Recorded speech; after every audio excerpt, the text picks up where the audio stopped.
In the 3rd year after the divorce, a torrential rain poured down. I stood at the bus stop in a sorry state, trying to shelter from the rain, when a black luxury car splashed through a puddle and came to a steady stop in front of me. The car window rolled down. It was Kevin, my ex-husband. "Get in." The air inside the car was cold and distant, just like the deadlock we had reached at the very end. In the long silence, the only sound was the rain tapping against the window.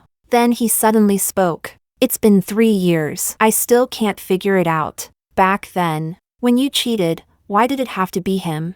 Chapter 1. I didn't answer. Instead, my gaze was drawn to the bouquet of jasmine on the passenger seat. It was small and delicate, carefully placed on the seat. A card was tucked into it, written in his sharp, decisive handwriting. "To my beloved wife." The corners of my lips lifted slightly, forming a smile even I found unfamiliar. "How are you and her doing?"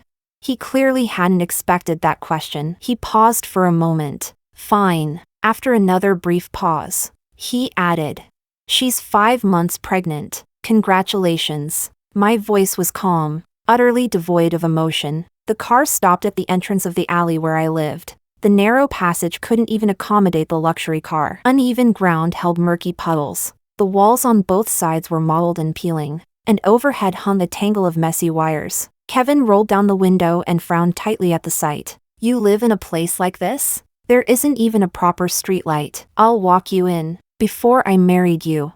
I pushed the car door open. I'd always lived in places like this. Without waiting for my response, he got out of the car and grabbed my arm. "I'll walk you upstairs." "No need." In the struggle, the plastic bag fell to the ground. Inside were the blood pressure medicine I'd bought for the elderly lady downstairs, and my dinner, a single steamed bun. "Kevin!" I shook him off forcefully. "I said no. Can't you listen to me just once?"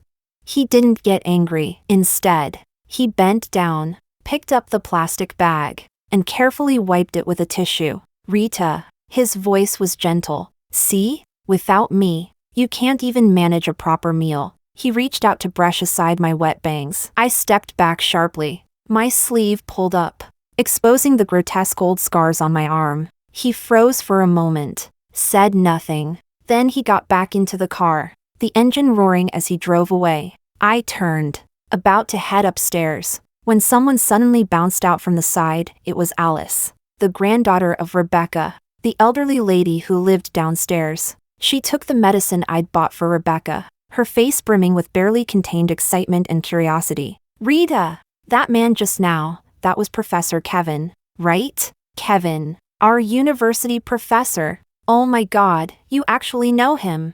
I tried to go around her and head upstairs, but she followed closely, firing questions like a machine gun. "Are you friends? He just drove you back, didn't he? He's even more handsome in person than in photos. He's the youngest botany professor in the country. Girls all over our university worship him."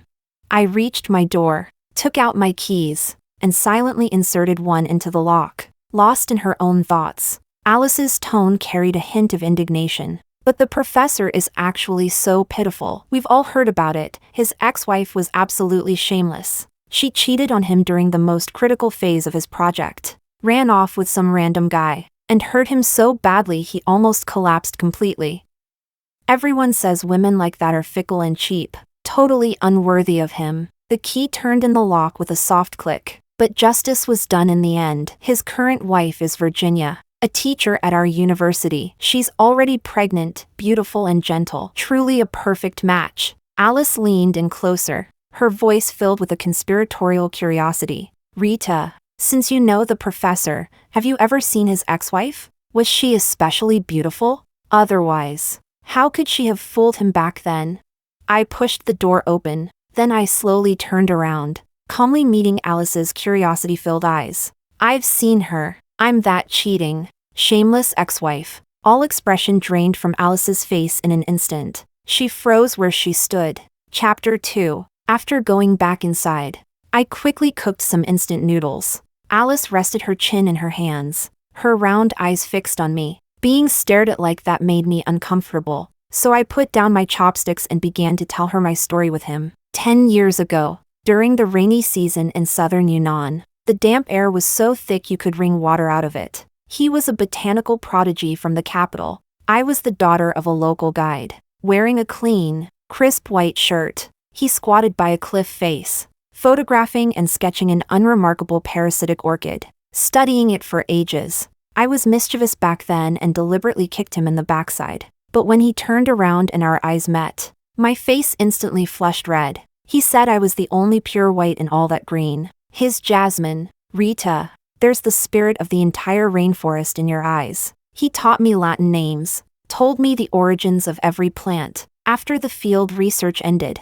we kept writing to each other. He encouraged me and guided me through applying to the university where he taught. In my first year, I followed timidly behind him and met his lofty, untouchable family. In my second year, I secretly married him. There was no wedding. I moved into his 200 square meter villa in the capital, only to discover that white shirts had to be dry cleaned, and meals required 3 sets of cutlery. My world shrank from the vast rainforest to a spotless student dormitory, and then further still, to just 2 drawers and a wardrobe. Rita, you know this. My custom suits and formal wear need space, and there are still some of Mom's things that haven't been moved yet. His tone was gentle, apologetic. You'll have to bear with it for now, all right? At the dining table, his parents discussed academia in English. His younger sister chatted about Kyoto's cherry blossoms in Japanese. I lowered my head and ate the food in front of me, my cutlery clinking loudly. So just because his family looked down on you and he treated you badly, you cheated? Alice's eyes widened. I shook my head. He treated me very well. To help me escape that suffocating home, he often took me along on business trips. In the rainforest, I was bitten by venomous mosquitoes, my entire calf swelling until it shone. He carried me through waist-deep river water, searching for a doctor while crying, saying that if I died, he wouldn't live either. I smiled faintly. At an Antarctic research station, I casually said I wanted to see the aurora. He dragged me up to an observation platform at -40 degrees Celsius and pressed my frozen hands against his chest. In the Hengduan Mountains, I slipped down a steep slope and twisted my ankle. He carried me on his back through the dark for 4 full hours along mountain paths. His favorite white shirt was soaked through with sweat. By the time we got home, its original color was unrecognizable. Then why? I lowered my gaze to the oil floating on the surface of the noodle broth. A new graduate student joined the institute. Alice's spoon clattered onto the table. The most ridiculous part is, I gently stirred the noodles, already gone cold. The first gift he gave her was Jasmine 2. Chapter 3, a graduate student? That can't be right. Professor Kevin doesn't look like that kind of person at all. Alice gripped her chopsticks, her face full of disbelief. I said nothing. The lump of noodles in the bowl, already cold and swollen, was dumped straight into the trash. Virginia, you must know her too. No, impossible. Alice's voice shot up. Virginia is so gentle. She speaks softly to everyone. She really was gentle, extremely so. The first time I truly became aware of her existence was in the lab. I brought him some documents he had forgotten at home. When I pushed the door open, I saw them with their heads close together, observing a plant specimen under the microscope. Virginia noticed me first. She looked up and gave a perfectly appropriate smile. Hello, professor's wife. Are you here to see the professor? With utter naturalness, she reached out and linked her arm through my husband's. Professor. I still didn't quite understand that question just now. Could you explain it to me again?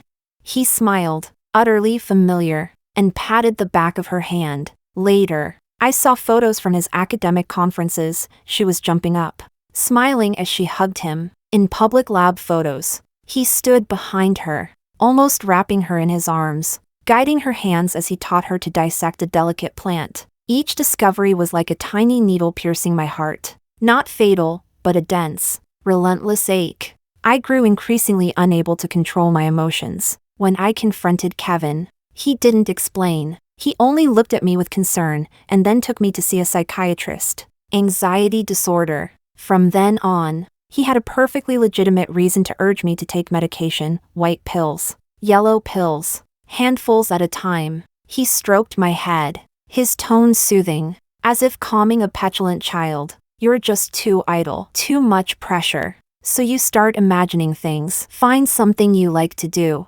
Distract yourself a bit, okay? So I forced myself to calm down and got accepted into the graduate program at the School of Literature. I wanted to prove that I wasn't as dull and empty as he thought. That was when I met Ryan, a professor at the School of Literature. With his encouragement, I picked up a pen and turned the wind of the rainforest, the scent of soil, and the legends of the tribes into words. After multiple rejections, one essay was finally published in a well-known literary journal and stirred considerable response. Holding the sample issue, still smelling of fresh ink, I ran to tell him in a rush of joy. He only gave the cover a cursory glance. Rita, writing is a good thing, but fame is not. People's hearts are complicated. You're too simple. You're not suited for that world of reputation and gain. He gently wrapped an arm around me. Have a child for me. A complete family matters more than anything. Come home, let me take care of you. I don't need my wife showing her face out there. I believed him. I set down the pen that had only just grown warm in my hand. I drank bowl after bowl of bitter herbal medicine, trying, for him, for the family behind him, to secure a sense of wholeness. Rita, when it comes down to it, this is all just your imagination. Alice pouted, aggrieved, unwilling to let me tarnish the perfect couple in her heart. You don't have any real evidence that the professor cheated. I reached out and patted her head, saying nothing. How could I not understand? Back then, I was just the same, devoutly believing in his perfection, blaming every irregularity on my own inferiority for being born ordinary. I hid beneath the shelter of his wings, praying day and night, hoping that all my suspicions were nothing more than my own madness. Chapter 4. At that moment, the doorbell suddenly rang. Alice paused, hesitated for a moment, then walked over to open the door. She turned back and silently mouthed a word at me. Virginia! My heart skipped. Figures. You really shouldn't talk about people behind their backs. I stood up and saw Virginia standing at the doorway, one hand supporting her waist. Her pregnant belly was prominently rounded, her posture elegant and composed. Ms. Rita, she said, her voice still gentle. 3 years after the divorce, and you're still so resourceful. I frowned. She smiled faintly. Kevin came back in a terrible mood. He kept drinking alone. I was worried about him, so I checked the dashcam footage. Turns out, he ran into you. We just ran into each other at a bus stop. Ran into each other? She seemed to hear the biggest joke in the world. Ms. Rita, you and I both know Kevin is soft-hearted, but using the same tricks I once used, don't you think that's a bit outdated? My voice remained calm as I stated the facts. I simply ran into him at a bus stop. There were no tricks. I didn't use them back then, and I have even less interest in using them now. Stop pretending to be noble. Virginia finally lost her temper. When you were caught cheating and kicked out back then, you weren't this high-minded. Let me tell you, I am Kevin's lawful wife. Back then I was willing to throw away my dignity for him. Now, for my child, I definitely won't just sit back and do nothing. My gaze swept over her swollen belly. The old injury in my arm began to itch faintly. Virginia, I sighed, a trace of pity in my voice. If I had wanted to fight for him back then, do you really think the position of Mrs. Kevin would have gone to you? I took a step forward, closing in on her suddenly pale face, and said softly, I didn't care to compete before. Now I'm even lazier. Go back and keep an eye on your husband. The person you should be guarding against isn't me. I deliberately paused, watching her pupils tremble. It's the graduate student in his lab, the one younger than you. Her face instantly drained of color. She swayed on her feet. You're talking nonsense. I ignored her and shut the door directly. Outside, her frantic pounding and screaming immediately followed. Say it clearly. What do you know? What graduate student? What are you making such a scene for? Kevin's voice came from outside. Seems the alcohol wore off quickly. What's wrong? Feeling sorry for your ex-wife now? You're allowed to meet her and reminisce, but I'm not allowed to do the same? After all, she was my mentor's wife for years. I ought to learn a thing or two from her. Shut up and go home. I won't, Kevin. Today you must explain this clearly. I'm carrying your child. Have you gone and hooked up with someone else again? Smack. The sound of a slap rang out, followed by sobbing and shouting. "Rita, what do we do?" Alice looked at me in panic. I irritably opened the door. "Could you two please take your fight home? Don't make a scene at my door and cause misunderstandings with the neighbors. What are you pretending for? Weren't you kicked into this dump because you cheated back then? What reputation do you even have? You trash!" "Sorry for the disturbance." Kevin covered her mouth with one hand while dragging her downstairs. After all that chaos, a twisting pain began to form in my stomach. Alice hurried to find my stomach medicine, poured me a cup of warm water, and looked at me with concern. "But it was clearly the professor who cheated. So why is everyone saying it was you?" Chapter 5. Because only that way would he be willing to let me leave. I lay down, the cramping pain in my stomach forcing me to curl up. Those days were far worse than merely dragging on. When I drank bowl after bowl of dark, murky herbal medicine, preparing with my whole being to welcome a child, my husband Kevin began coming home late night after night, always carrying a stench of alcohol that couldn't be washed away. He said the pressure of research was too much, he needed an outlet. People are always willing to believe what they want to believe. Once again, I believed him. That night, late again, I couldn't reach him, so I went to the research lab. Before I even got close, a heavy reek of alcohol hit me in the face. Perhaps they had drunk too much, and were too absorbed, so much so that even the beeping of the key padlock failed to alert them. And so, I saw it. I saw my refined, aristocratic husband, and that gentle, pure Virginia, naked and entwined on the cold laboratory bench. "Alice." I pressed a hand to my aching stomach and asked softly, "Have you ever had that feeling, when every hair on your body stands on end all at once?" In that moment, the world moved in slow motion, frame by frame. It flayed me alive. Only when the wind stopped and the rain settled did he finally notice me standing at the door. "You've never seen your idol's expression back then." I actually smiled. It was fascinating. Panic, chaos, anger. He wrapped his lover in a white shirt and the first thing he shouted at me was, "Who let you in here? Get out!" And then? Alice's teeth were clenched so hard they rattled. And then? I glanced at the faint scar on my wrist. Of course I didn't get out. I lost my mind and smashed everything in the lab that could be smashed. Those instruments, too. 23 million. Kevin paid every cent out of his own pocket. I paused. The deepest pain is often accompanied by the most absurd details. The ridiculous part was that when he saw my hands covered in blood, Kevin, still half-dressed, ran over to check my wounds. The panic in his eyes was exactly the same as when he carried me down the mountain years ago. "Report him. Sue him."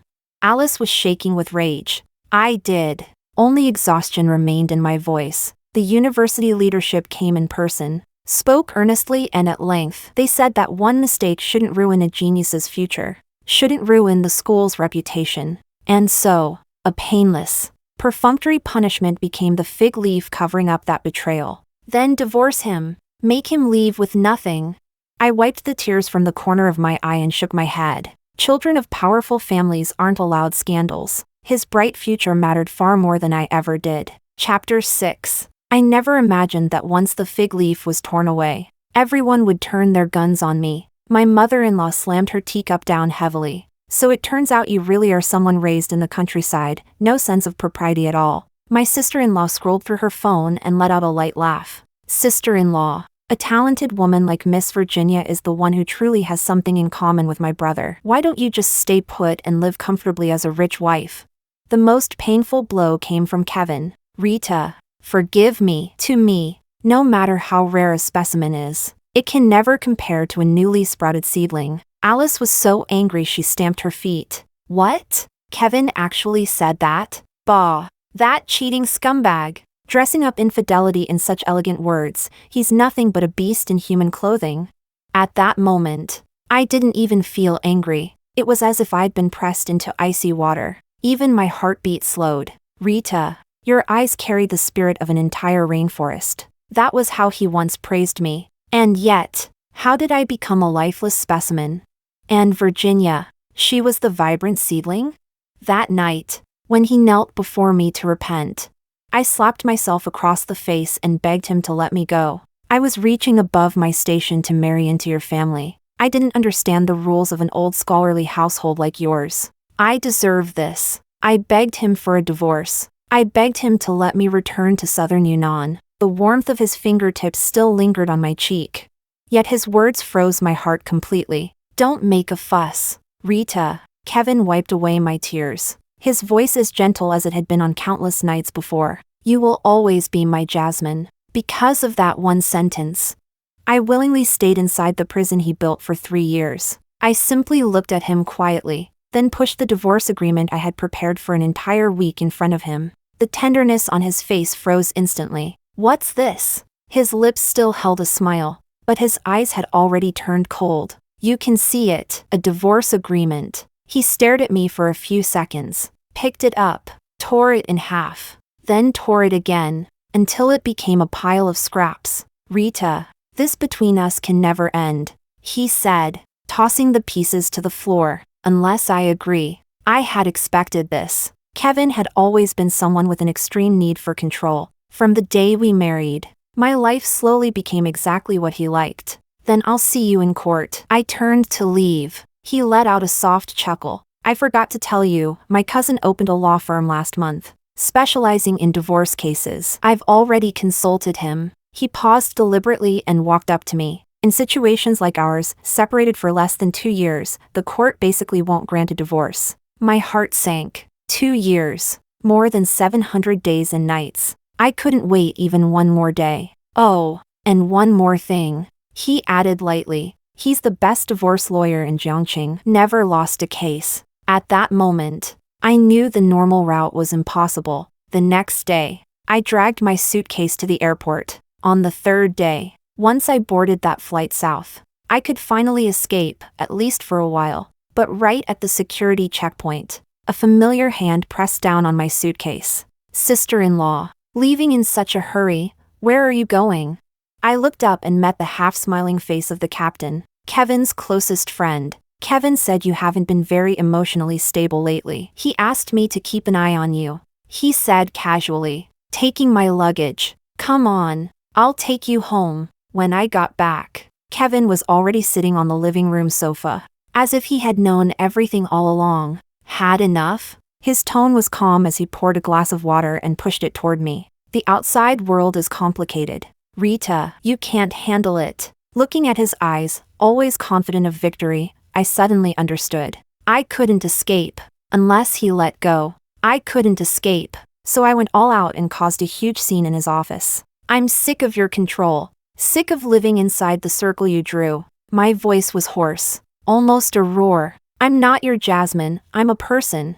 Kevin's expression grew darker by the second. He stepped forward to grab me. I stumbled back and crashed into a bookshelf. Fine, if you want to make a scene, we'll go home and talk properly, he said in a low voice, trying to preserve the last shred of dignity. But it was already too late. The fear, anger, and despair I'd been holding in for days surged up all at once. The office lights blurred before my eyes. The last thing I saw before losing consciousness was Kevin's face, finally filled with panic. When I woke up, Kevin was by my bedside, holding my hand tightly. Rita, you're awake. The doctor walked in, flipping through my chart. Feeling better? You fainted mainly due to emotional agitation and low blood sugar during pregnancy. I froze. During pregnancy?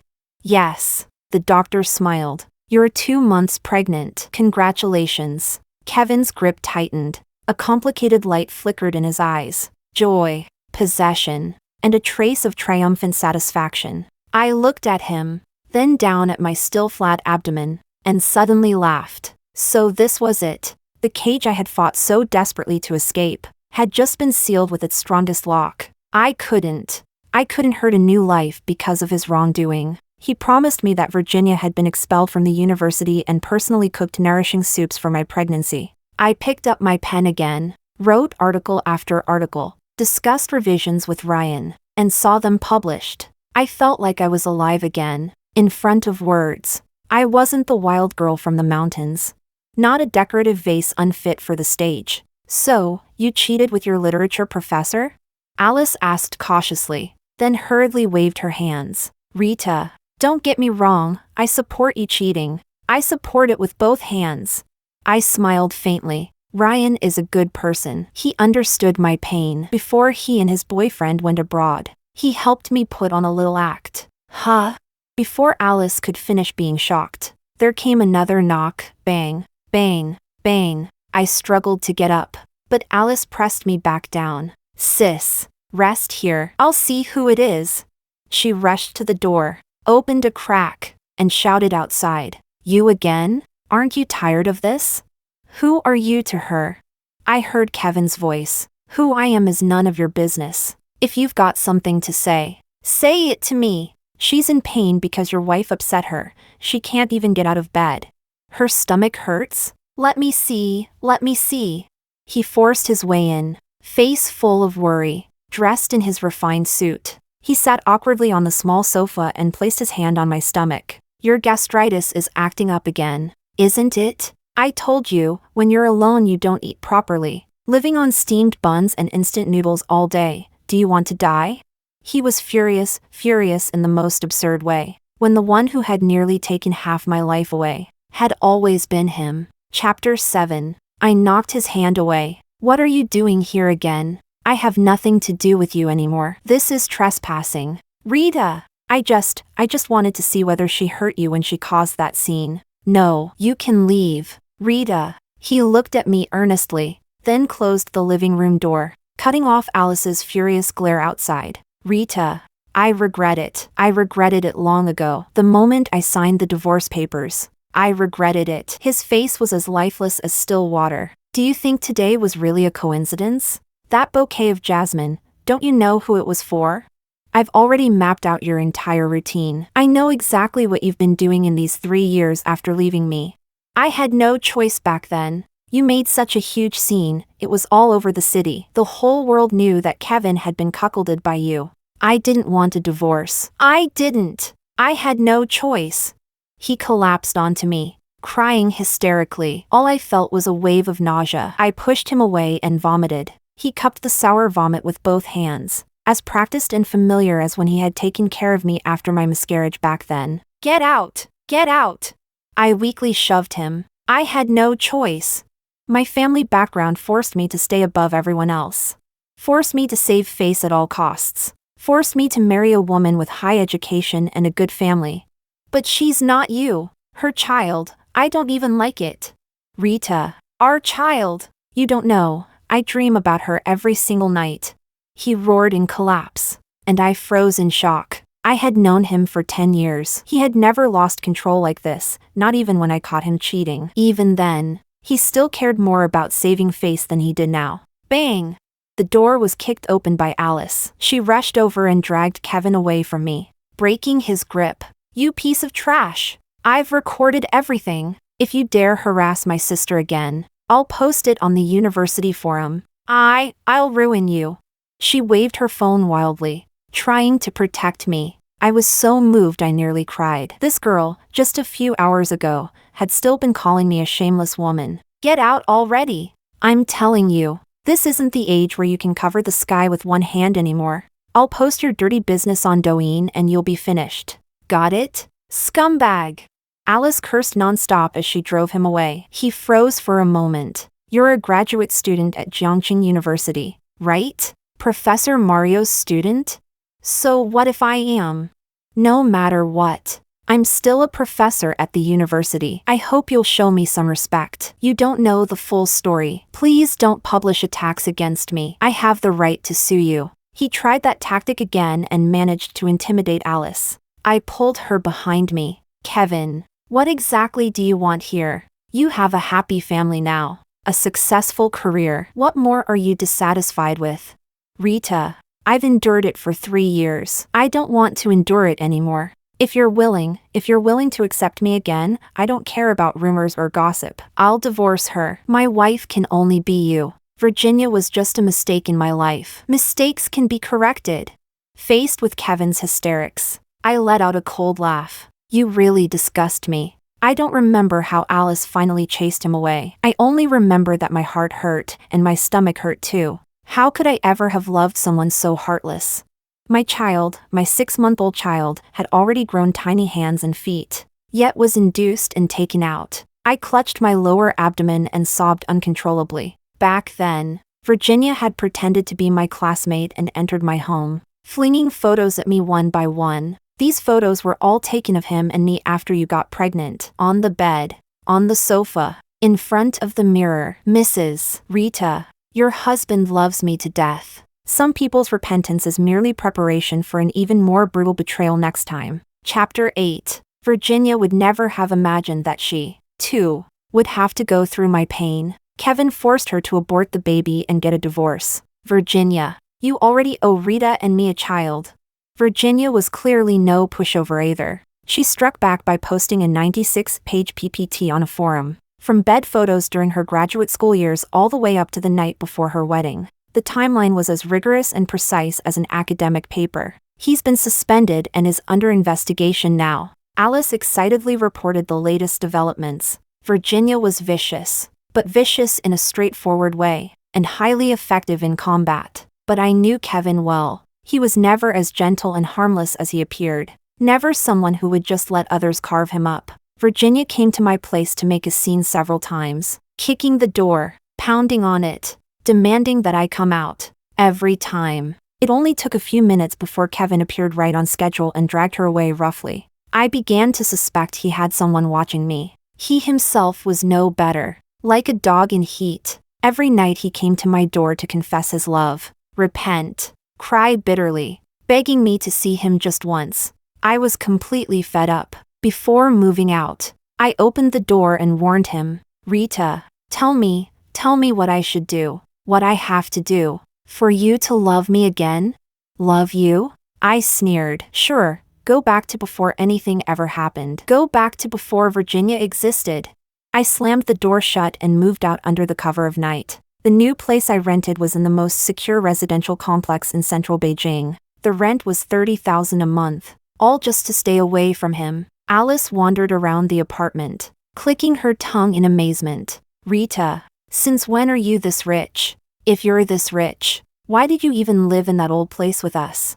I put down my pen and smiled faintly. The royalties from my published work only came in recently. I hated the old mansion back then and deliberately chose an old neighborhood full of everyday life. But he still found me. But now it's different. The security here is strict. Even if he finds me, he can't get in. I was happy for only a few days. Then one day, when I went out to take out the trash, the door across the hall opened. Rita, you can't escape. He leaned against the doorway in a white shirt, smiling with absolute confidence. Only then did I realize I still hadn't understood him well enough. He was rich enough to buy the apartment directly across from mine. I called the police. When they arrived, his cousin, the one who ran a law firm, arrived as well. Ms. Rita, you know this is a waste of police resources, right? I got lectured. He stepped forward and rubbed my hair gently. Rita, you can't escape. Chapter 9. I couldn't escape, so I stopped trying. Alice, do you know how Virginia has been lately? Alice came again, to protect me. I don't know the details. I heard that scumbag gave her a huge sum of money. So she stopped making trouble, resigned from the school, and disappeared. But that bastard, he actually transferred to teach at the neighboring university. I applied lipstick in front of the mirror. That's reality for you. So, does my makeup look good? Super good. Rita, you're beautiful. That's how it should be. Put on makeup. Go out for some air. Stay far away from that scumbag. I opened the door. Kevin opened his door too. Why are you dressed up? Going out? His gaze turned cold. I shook my head and walked into his room. I opened my Moments, 3 years without updates, and posted several close-up selfies with a caption. After all the twists and turns, it's still him. Our love nest, location, ex-community. Within minutes, my phone started vibrating like crazy. Kevin hugged me in wild delight, laughing foolishly. What? Are they shocked? I told you, you're my Jasmine. Always will be. I kissed his cheek. Tonight I want to sleep in my own place. Okay? Okay. Rita, I'm so happy you've accepted me again. Forget one night. If you asked me to wait a month, I'd gladly do it. When I left, I forgot to close the door. In the middle of the night, I heard noises from across the hall. I turned over and went back to sleep. The next day, local news exploded onto the trending list. A major criminal case occurred in a high-end residential complex in the city. A woman broke in to commit violence and instead suffered a miscarriage. The ex-husband was sentenced for intentional injury. A shocking criminal case recently occurred in upscale residential complex. Late at night, a woman broke into her ex-husband's residence with a knife, attempting to kill him. During the struggle, she was accidentally pushed down by her ex-husband, resulting in the miscarriage of her 6-month pregnancy. Recently, the XX District People's Court issued a first-instance verdict. The man, surnamed Leong, was sentenced to 7 years in prison for intentional injury. The woman, surnamed Wen, is being handled in a separate case for attempted intentional homicide. 3 days later, when Alice came to see me, her voice was still trembling. "Sis, how did Virginia know where he lived?" I trimmed the newly bought jasmine. White petals fell softly. "I don't know. I just posted a moment's update with the address of my love nest." "Alice, my book has been published. You haven't read it yet, right? I'll give you a copy." On the cover of my new book, the blurb read, "This year's most powerful suspense thriller. He turned me into a specimen, yet claimed I would never wither. But I was never a pure white jasmine. I am the rainforest's strangling vine."